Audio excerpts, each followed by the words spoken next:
I tried the tasting menu at Nixta Taqueria located in Austin, Texas. Let me pull you for a quick little chat. It's Breeze Bite Breakdown, bitch. The triple B.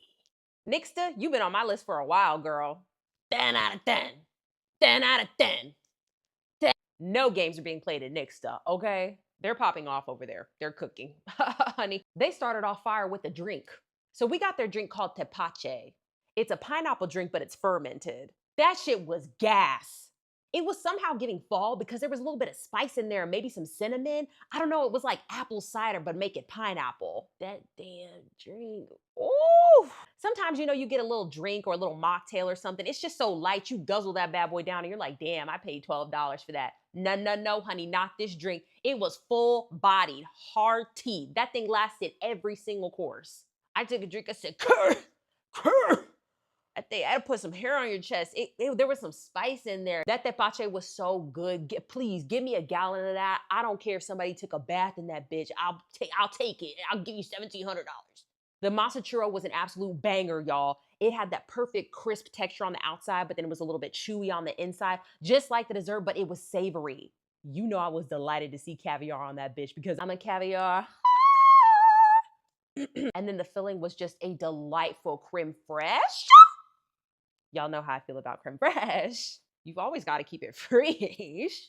Okay, starting off strong with the food, they did the tuna y tuna. So they did this tuna dish where it was in a prickly pear aguachile. Whoa.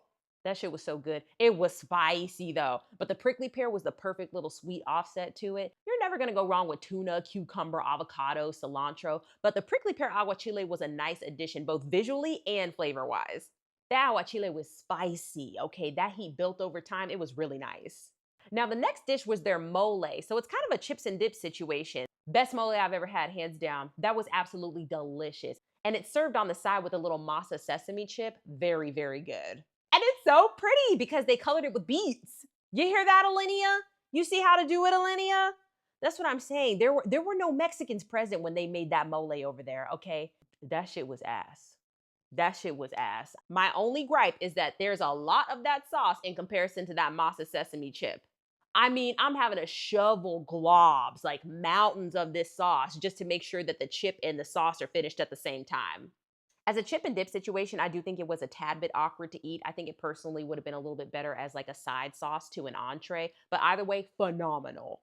The barbacoa empanada was insane. Spectacular. Give me 14 of them right now. It honestly gave Jamaican beef patty a little bit. I love this yellow sauce because guess what it is? It's the damn tepache. They turned the pineapple beverage into a sauce. And the red sauce on the outside was amazing. I love a little smoky red salsa chipotle moment. Chipotle me down, diva, and they did it to the gods. This is the duck carnitas. It's one of their most popular tacos that they offer on just their regular menu, the one that's not the tasting menu. While the portions may not look that big, this actually was quite a bit of food, so they had some optional add-ons, and this was one of them that we chose because, girl, we're big-backed. The damn corn tortilla. If you think that you don't like corn tortillas, yeah, you do. Yeah, you do. I was the same as you, okay? I used to be like, why would anyone get corn when flour is right there?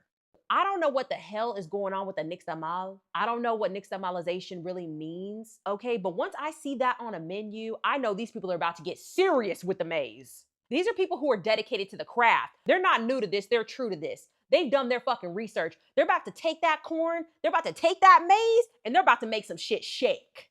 I did not like suerte at all, but one thing I can say about suerte is that corn tortilla was fire. They knew what they were doing over there. Girl, when they say something is big with the nixtamal, girl, get it. The corn tortilla is about to be immaculate. I don't know what they're doing with the corn.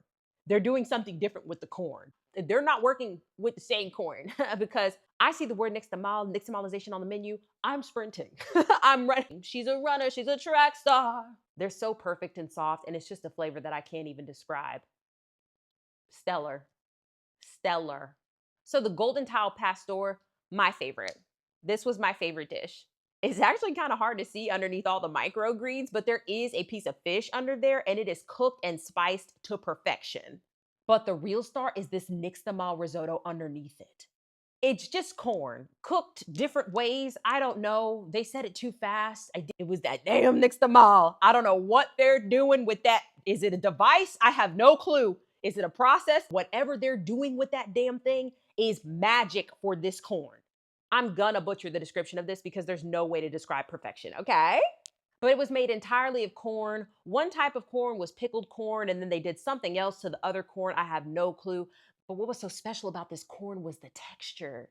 Think of hominy, right? How it's a really big piece of corn. Well, this is kind of the same texture, but it's a little bit firmer, more chew. It was perfect.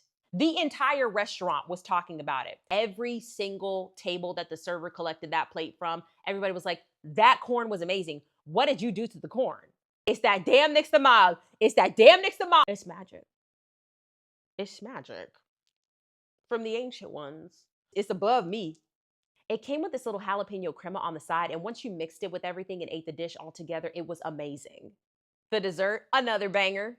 The flavors were so interesting. There was a vanilla bean ice cream, some basil, the masa wafer on top, some cherries. I was like, hold up, a corn tortilla and a dessert?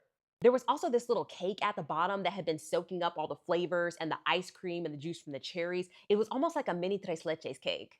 The people at the table over actually said that they thought it tasted like Trick cereal. I don't know why, but for some reason to me, it really tasted like key lime pie. I actually ended up being a huge fan of that masa wafer.